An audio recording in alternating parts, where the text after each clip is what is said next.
Good morning, dreamers. How are you today? I hope your day is filled with adventure.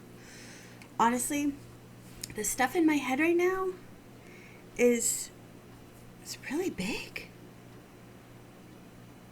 I mean, not to everyone, but to me it is. Okay, so there's this proverb in the Holy Scripture, and it's train up a child in the way they should go, and when he is old, he will not depart from it.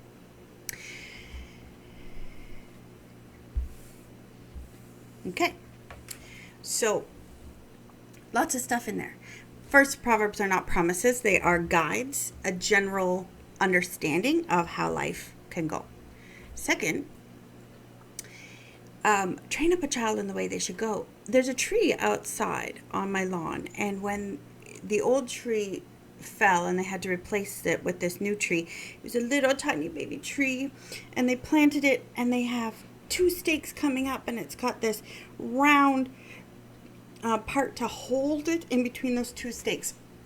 They are training the tree in the way it should go, straight up, pointed to the sky. So if any little bunnies come and eat, or if any weeds come and try to choke it out, or if rains come and try to bend it, it's on its way and it's being trained so that when it is a full-sized adult tree, which the other one's doing better, but this one, it's there, and it reminds me constantly of being trained. Then once it gets to a specific width in its trunk, they take off the main trainers, and then there's a little trainer at the bottom. It's about that much, and it's still training it from the roots up, so you can't even see the training, right? So when we have young children, we are the stakes in the ground, hanging on tight. Do not move. Keep growing, grow, grow, grow, grow. Who said you can grow? You know? Except we want them to grow. And then when our kids get a little bit older, we take away the obvious training and we keep this, it almost looks like a sock. This training sock. Arborists would know what in the world I'm talking about. But we keep it there and we continue to pour into our mini trees. And we train them and train them and train them in the way they should go. I've heard two ideas about that. One is that the way they should go is teach them about God and teach them about spiritual things, and then when they get old, they won't walk away from God or spiritual things. But then you also have the concept of those that choose a different path, while those parents didn't do a good enough job. Well, that's no. Sorry, it's just every tree has an option to obey or to not even obey, to align with its learning or not. Like, I'm not going to be super happy if my kids come and say, hey, don't want to be Christian anymore. I'm not going to be super excited about that, but ultimately I teach them what I know and they must make their own decisions. But the other thing that I've heard about this specific proverb, as I study other proverbs similar to it in different faith cultures and in different just cultures in general, is that it's train them in the way they should go. So if you have two kids, which I do, one is bound for a career in helping people. Like right now she's talking about, do I nanny? It's on either spectrum. So infantados or senior citizens.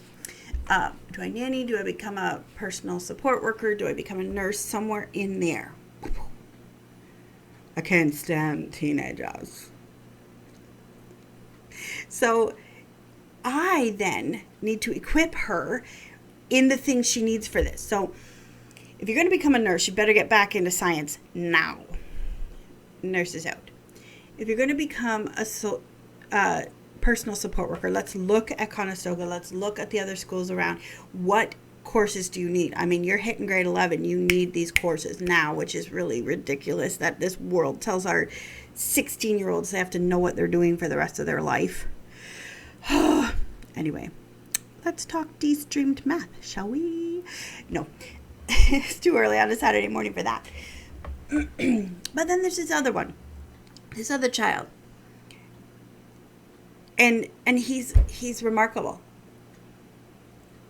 And he wants to either be a storm chaser or a script and screenwriter and actor.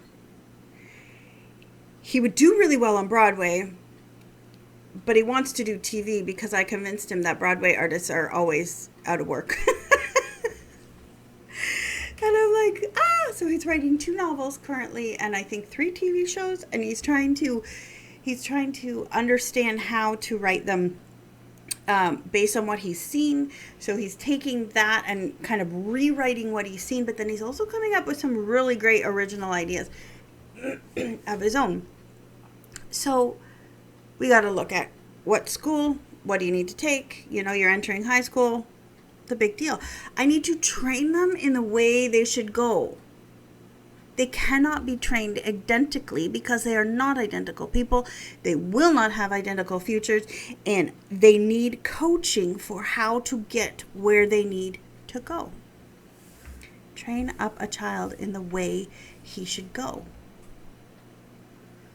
So I've taken the heavy-duty, obvious training stakes out of their lives. But there's still this training suck, because wherever you go, here's what I want you to know type of stuff needs to be happening right now. And what do I want them to know? 1, lean into Jesus. He will iron everything else out. 2, be kind. You might not get ahead, but you'll be a person of integrity that people can trust. And when push comes to shove, that's what you need, especially if you're going into the business world of entertainment.